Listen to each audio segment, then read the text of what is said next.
ACC college football preview. We have reached our college football previews. It's hard to believe. Yeah, we moved it up a week early, but for some scheduling reasons. But I'm glad we did because it really helps fill out the time, and I'm ready to talk some college football. Yeah. Not only are we talking ACC, but we're also talking Notre Dame because they're kind of partially in the ACC. They play 5 ACC games, at least 5 a year. So thought we'd throw the Irish in there as well, and we probably have a lot of Irish fans who listen to our podcast or watch our podcast every week. So why don't we start off with the Irish? Why don't we start off with the Irish, heading into Marcus Freeman's third year, and this schedule's right there for the taking for them. It is a, I mean, I'm known as a Notre Dame hater. I'm not gonna try to lie about my words here, but looking on paper, man, they should take advantage of this, especially at home, and they should be in the playoff. They absolutely should. I think 11-1 might be their floor. Like I think they are legitimately really good. Lost Sam Hartman to the NFL. I don't know if he got drafted. I don't remember. He did get drafted, I think, or picked up. I think he's on the, gosh, I want to say the Commanders, but now I'm thinking Panthers. But he also got drafted in the USFL. Yeah, so he can go there if he doesn't make the team. They picked up Riley Leonard from Duke, who's had a couple really good years for Duke. Should have had Notre Dame beat last year. Absolutely should have, and it'll be interesting to see how he handles the prime time going from a basketball school to an extreme football school. So, right, new offense coordinator in South Bend this year. Tommy Reese went down to Tuscaloosa to go, or yeah, that was this year, right? Yeah, I think that was last year. Was that last year? I think so. Was that last year? But they got a new offense coordinator, anyways, coming from LSU. Now I can't find his name in my notes. Oh, Mike Denbrock, new OC from LSU. So defense should be really, really good on this team. Of course, they lost Jeremiah Love, Jeremiah Love's back, and Jadarian Price. They should help ease the loss of Audric Estime, who's on the Denver Broncos now. So now I can root for him now. I couldn't stand him the last 4 years because he's just a truck of a running back. But they got some new receivers in the portal, Chris Mitchell and Bo Collins, and then Jaden Greathouse is back too, and of course their tight ends. Mitchell Evans is one of the best tight ends in the country if he can stay healthy. They're tight end pretty much them at Penn State. So, but yeah, looking at this schedule, man, Al Golden's coming back for year 2 on the defense, the old Temple coach in Miami, Florida coach, pulling up their schedule right now. Their hardest game, in my opinion, is week 1. I agree. It's College Game Day, August 31st, 7:30 at night at Texas A&M. Mm-hmm. That's the 1L I have them taking. I have the Irish going 11-1. Me too. Yeah, I have them going 11-1, and the only loss, it's opening game for Elko there, who left from Duke and is now at Texas A&M. And, that place will be absolutely rocking. You got a bunch of weirdos down there at Texas A&M doing dances on the sidelines and in the stands, and they have cult-like behavior there at A&M. And I think the Colt ultimately wins.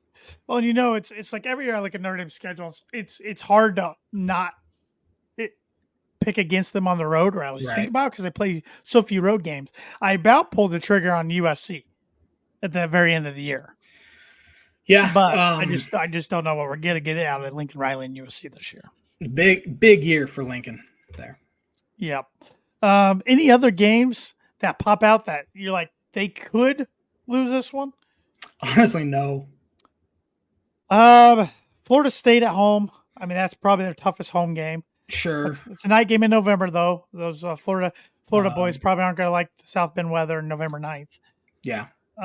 Louisville, maybe, on September 28th, but Notre Dame should want revenge because Louisville kind of took them to the woodshed down in Louisville last year. But other than that, I mean, you got home games against Northern Illinois, Miami, Ohio, Stanford, Navy and Army Army's, I think, the Shamrock Series. Navy's technically a road game, but it's in Baltimore.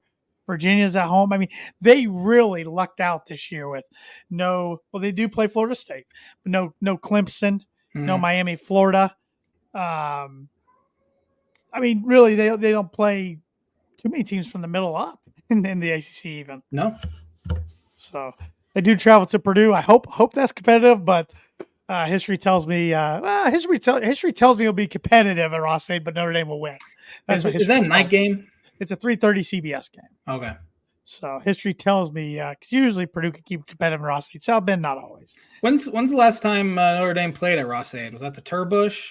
No, it was actually 2013. Okay. Daryl Hazel's third game at Purdue, and Notre Dame won by, I believe, it was either 7 or 10 points. That's it. Purdue actually played them really tough that night. It was one of Hazel's better coached games. But before that, it was the Turbush game 2011. This is the first out of 6 straight years they'll play. Purdue hasn't beat them since 2007. That was in Ross State, and that was against a 3-9 team quarterbacked by young Jimmy Clausen. So, yeah.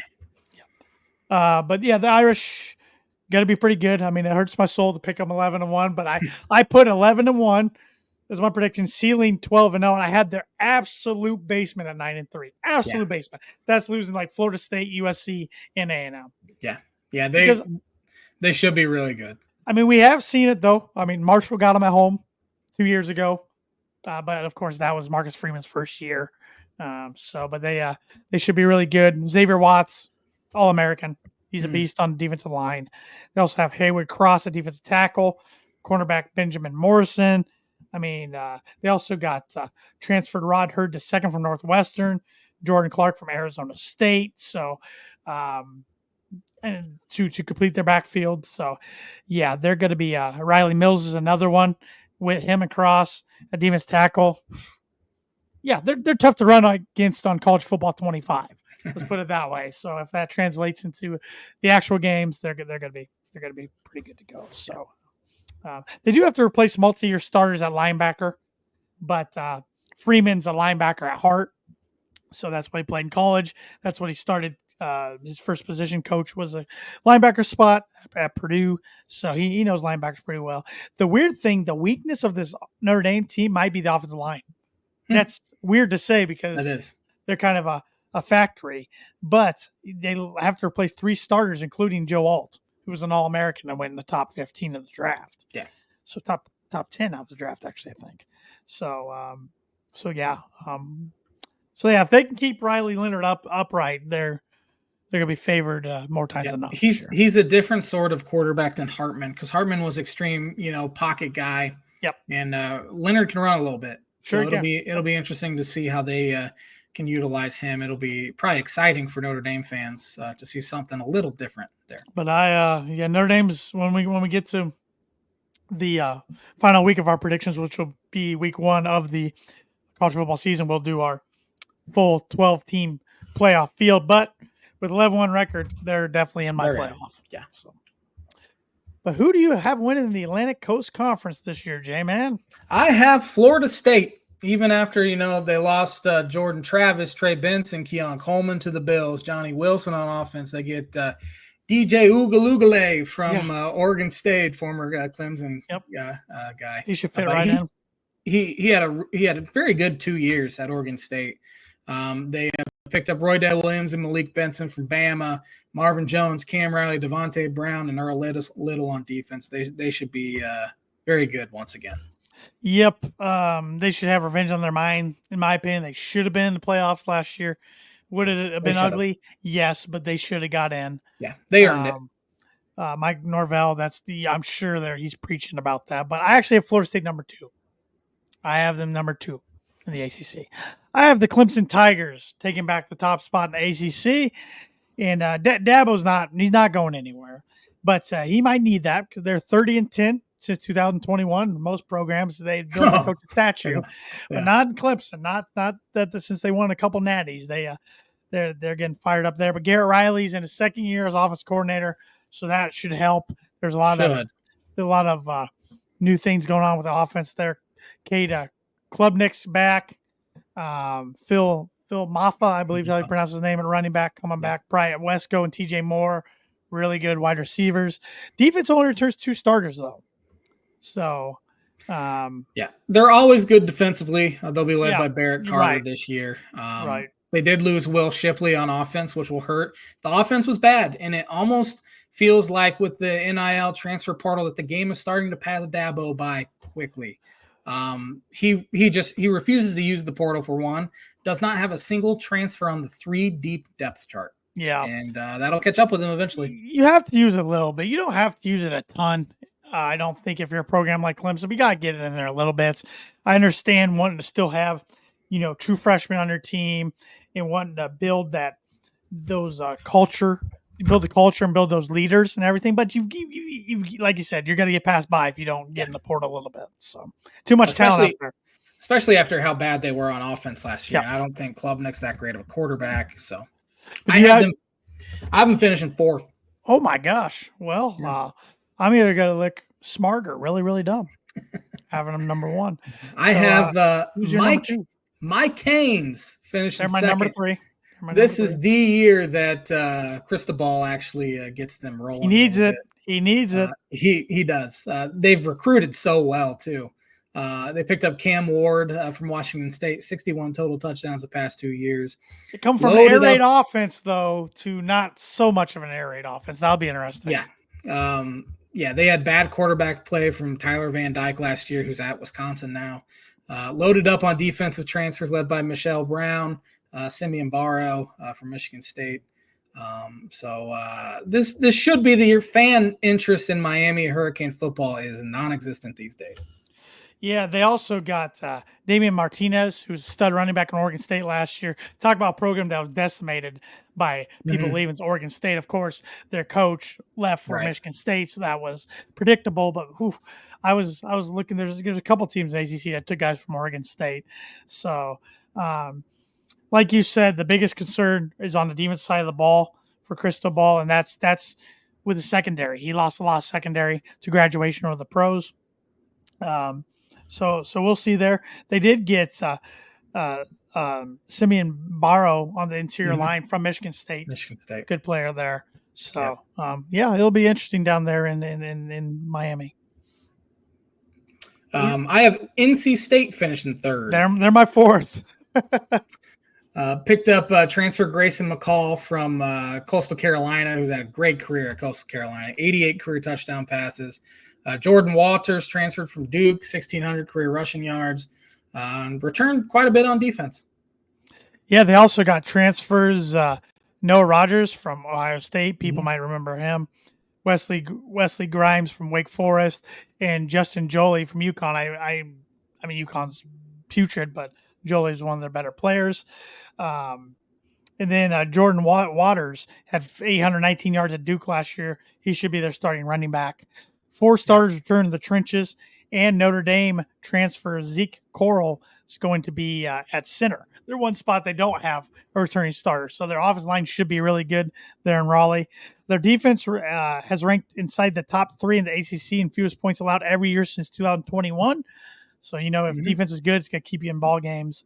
Tony Gibson's a really good defense coordinator there. So we should see. We shall see how it goes. But Dave Doran's done a heck of a job there since 2013. Yeah. So. Yep. So who do you got? Oh, you got Clemson, number 4. Who you got number 5? I have Louisville. I have Jeffrey Brom's Louisville Cardinals as well. Won 10 games last year. They loaded up in the portal. 8 of their 11 projected offensive starters came from the portal. Led by Tyler Shaw. I don't know how to pronounce his name. I believe. Shao. 7th-year QB. Yeah, from Texas Tech. He can run a car if he wanted to. Jeff Brom, inherited a decent situation there. Much better situation than he inherited at Purdue, and he built them into a pretty solid program in his days. But now, just loading up again. We'll see if he can replicate what he did last year. Yep. I think they'll be pretty good. I know he's gonna love himself some transfer portal. That's for sure. Defense should be a strength, which that's just still blows my mind with Ron English, but that's all right. They return a lot on the defensive side of the ball, so So we'll see. I probably won't root as hard against Louisville as I did last year. It's I don't. It's 2 years now. I don't. The Two- Band-Aid's been yeah. ripped off. Well, and Jack Plummer was their quarterback last year. Yeah, So- that didn't help And then matters. the fact that they were a win away from getting in a big time bowl. Whew. Yeah. But that's all right. They also had a pretty good running game, which was not something They he had did. at Purdue either. They did. So yes. So it'll be interesting down there. I will be rooting for them against Notre Dame. I can guarantee that. So and we have number 6. I have Virginia Tech finishing 6th. I have SMU, one of the newcomers to the ACC. I have SMU finishing 7th. I got Virginia Tech 7th. So Tech won 5 of their last 7 games. Kyron Drones could be a Heisman dark horse. 17 touchdown passes, over 800 yards rushing. It's been a while since Virginia Tech's been really good at football. And the college game, I hate even saying like, oh, so-and-so's better when so-and-so's good. But it feels like the college game is better when Virginia Tech is good. Yeah, the only time I watched Virginia Tech last year was against Purdue after like a 7-hour rain delay. Which, thank goodness that happened, or Purdue probably wasn't going to win that game because when it restarted, there was like half the crowd there. But yeah, Vatech, I agree with you. They need to be good for the ACC in particular, but also for college football. Yeah. But I think momentum still can be something in college sports, even though the transfer portals kind of changed that, NILs changed that. I still think there's something to be said for winning 5 out of your last 7. Absolutely. Their defense allowed 23.8 points per game last year, 8 starters back on that defense, so that's always going to help. Yeah. SMU, I had them 6th. Who do you have 7th? You have SMU 7th, you said? Yeah. Yep, they won 11 games in the ACC last year. American Athletic Conference. Yeah, very good program for many years, but this is a step up now. It is. They do get their quarterback back, who threw 28 touchdowns last year, and also their defensive end Elijah Roberts, who had 10 sacks last year. So again, step up. It'll be interesting to see how they can translate that over. Yeah, I'm sure head coach Rhett Lashley's going to have some challenges, but they return 14 of their 22 starters. Yeah. So that's an advantage. Yeah. So, offense is always going to lead the way with that program. I just feel like it's a program that's identified by their offense. Their defense gave up 33.8 points per game in 2022, but last year only 17.8. Yeah.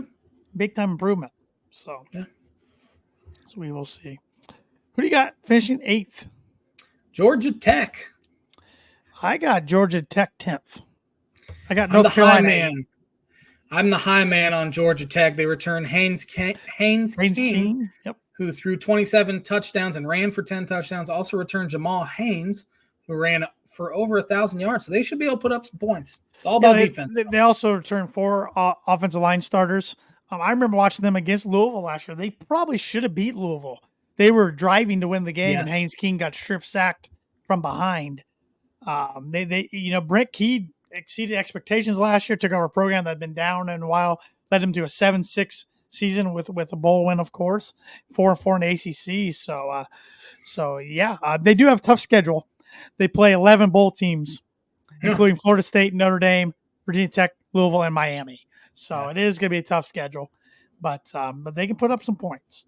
So in my 8th spot, I had North Carolina. They're 17-10 over the last 2 years, but they've had slides in November the last 2 years. And that's kept Mac Brown's team from finishing in the top 25. They need to find a quarterback to replace Drake May. Easier said than done when you're replacing a quarterback that was taken 3rd overall in the NFL draft. But they have a favorable schedule. And they got some transfers. They actually have 3 guys that should be competing for quarterback. One's transferred from Arkansas, one transferred from Texas A&M, Max Johnson, and Jacoby Criswell, and then Connor Harrell as well. But it looks like the running game is going to be the name of the game. Yeah. Omarion Hampton, one of the better running backs. He's, I believe, preseason all ACC running back. So. Yeah. I have them finishing 9th. Obviously, you lose your quarterback to a top 3 pick in the New England Patriots. But Omarion Hampton, 1,500 yards, 15 touchdowns last year. Really good tight end, and Bryson Nesbitt as well. So whoever wins that quarterback spot, which I read it's projected Max Johnson right now from A&M. Yeah. We'll have some weapons. He threw 9 touchdowns last year for A&M. A bad Jeff A&M team. Jeff Collins is new defense coordinator, replacing Gene Chizik. Gene Chizik probably should never get any job in college football ever again. Yeah. He's got to be the worst head coach to ever win a national title. Yeah, he lucked in to Cam Newton. Yes, he did. He's the Kevin Ollie of college football. But they ranked 11th in stopping the run to ACC last year. But edge rusher Kamen Rucker had 8.5 sacks. And Powers Ecklos, what a name there. They're 2 returning standouts on the defense side of the ball. Yeah. So, who do you have number 9? I have North Carolina 9, Georgia Tech 8. Okay, who do you have 10? I have Boston College 10th. Oh, this is not going how I was. I got Boston College 13th and Cal 9th. I was hoping we'd have the same team there. So they lost their head coach to the Green Bay Packers to be defensive coordinator. They hired Billy O'Brien, old Bill O'Brien. Yes, they should put up a lot of points. They have Castellanos, Robichaud, and Treshaun Ward in the backfield that could put up a ton of points. But defensively, who knows? Who knows how they'll be? Yeah, they allowed on defense last year 32.6 points in the ACC play and ranked near the bottom of the league in stopping the pass and the run. Yeah, they do have new defense coordinator, of course, coming in with Bill O'Brien and his new staff. So it's going to be weird to see Bill O'Brien back in the college landscape. It's been a while since he was the head coach at Penn State, because since then he's been head coach at the Houston Texans, then office coordinator at both New England Patriots a couple times and at Alabama. Yeah. So, yeah, but now he is back. He is back. I have them 13th. 9th spot, I have Cal. I have another newcomer to the ACC there. I have Cal 13th. Yeah, it's going to be interesting to see how they adapt to the ACC and the extra travel schedule. But Justin Wilcox's team is looking for the first winning season since 2019. It's been a rough couple of years there in Cal, not only for football, but for basketball as well. They used to be pretty good defense, but in 2021 they held teams at 22.3 points per game, but last year 32.8. That's bad. Last year, so they do have 8 starters coming back. I don't know if that's good or not, coming back from a defense that gave up 32.8 points per game. They've had some pieces in the portal too. Yeah. So we will see. New offensive play caller, as their former OC left to become the OC at Baylor. So. North Texas transferred Chandler Rogers is good. It should be their new quarterback, it looks like. So, and then Jaden Ott, and the website I took notes off called him the most underrated running back in the country. 1,300 yards and 12 tutties last year. But again, traveling across country, it'll be really interesting. And they got Tobias Merriweather from Notre Dame as one of their top wide receivers. So Notre Dame fans might remember him. I think he was like a 5th or 6th guy in Notre Dame. That's the beauty of the portal. Yeah, some of these guys that are very talented but lost in the depth chart, one place can go and move right up to the depth chart of that new place. So So I got Georgia Tech 10th. Did you already say who you had 10th? Boston College. Boston College. 13th. Who do you got 11th? I have Syracuse. I have Syracuse as well. All right, we're back on the same page. They fire Dino Babers, and they hire Fran Brown as their new head coach. They got transfer Kyle McCord from Ohio State, which he'll find life a little more difficult with Mel Harrison or Egbuka. Have a really good running back. LaQueen Talon returns with 1,000 yards and 9 touchdowns last season. Yeah, they struggle defensively. They always yes, they do. New defensive coordinator Elijah Robinson plans to shift the unit to a 4-2-5 scheme, which is always an interesting one. So we'll see. They'll put up some points, but can they stop people? Right. Who do you got 12? I have Duke. I got Pitt. Okay. Mike Elko left for A&M. They hired Manny Diaz, who keeps getting jobs as a head coach. They also lost Riley Leonard, Jordan Waters, and Aeneas Peebles, and R.J. Oben to the portal. It's a tough job anyway. And Cutcliffe did a fantastic job making them respectable, and Elko did a very good job taking over for him and obviously getting a bigger job. I had a habit of putting the West Coast teams further down than they probably should be. So that's why Duke's 12th. Yeah, Manny Diaz, prior stint as Miami from 19 to 21. He's 21 and 15 as head coach. He does get a truck for a quarterback in Texas transfer Malik Murphy. The dude's Yeah. built like a house. But Duke allowed the fewest points in the ACC last year at 19. But I don't know if that's going to carry over. But I have Duke 16th. I just think they have a lot to replace there. Yeah. So I have Pitt 14th. So yeah, Pitt's coming off a 3-9 record. Their first losing season since 2017. Narduzzi's not on the hot seat, but if they don't make a bowl game this year, he might be. Offense was the biggest priority in the offseason because they only averaged 20.2 points per game last year and 5.3 yards a snap. Yeah. So new offensive coordinator Cade Bell coming from Western Carolina.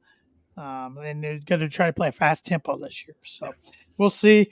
Defense also was not very good last year, giving up 27.4 points per game, highest mark since 2018. So 15th, I have Wake Forest. I have Wake Forest 14th. They have not recovered since Sam Hartman's departure, and that's a tough job. I think it's the smallest school in the Power Four. At least it was a few years ago. Yeah. I don't know if that's still the case with all the movement. Tough to get in academically. Yeah. They have former Boise State and Louisiana Tech transfer Hank Bitchmeyer will battle true freshman Jeremy Hekelinski and senior Michael Kern for the starting quarterback job. So they only threw 6 touchdown passes in ACC games last year. Yeah. So yeah. And they've lost a lot of good players to other teams. Sam Hartman. I think Sam Hartman has the ACC record for touchdowns, and you lose him. So yep. It's pretty rough. I have Wake at 14 to 15 out of Virginia. Okay, I have them 16th. So 3-9 last year, lost their best player to the Dolphins in the 6th round. He had over 100 catches, 1,500 yards. They were terrible defensively last year, over 30 points a game given up, and it has not looked good there so far. For I think Tony Gibson's there. As their head coach. So no, Tony Elliott. Tony Elliott. Tony Elliott. I knew it was a Tony something. Notre Dame transfer Chris Tyree will be another one of those guys that was lost in depth chart. Notre Dame should be one of their top playmakers at wide receiver there for the Cavaliers. So, I think we're down to the last team here, which we both have Stanford. Yep, one of the newcomers. Just don't see much there. No. They had the second worst scoring defense in college football last year, on top of a bottom 25 offense, and it's amazing they won 3 games. Honestly, they went 3-9. They gave up 38 points per game on defense, and allowed 6.6 yards a snap in Pac-12 play. Yeah, that's bad. 7 starters are back on the defense. Once again, don't know if that's good or bad though. Hopefully, they were all freshmen last year, and now they're older. They do return a wide receiver that had a 1,000-yard season last year. Okay. So, kind of surprised that guy didn't go anywhere in the portal, but you don't. Something. Well, I mean, that Stanford education's hard to come by. So true. So, yeah, that's the ACC. We'll keep tabs and see how badly our predictions age this year in the ACC. They usually end very poorly anyway. Yep. It's hard. It's tough, but it's fun. It's fun to talk about, and it's fun to see. Oh, I forgot that guy landed there. Oh, I forgot that coach is at that school now. Oh, I forgot that guy's at OC or DC. So it's so hard to follow college football transfer portal stuff. Yeah. College basketball's a little easier. That's difficult too. Yep. But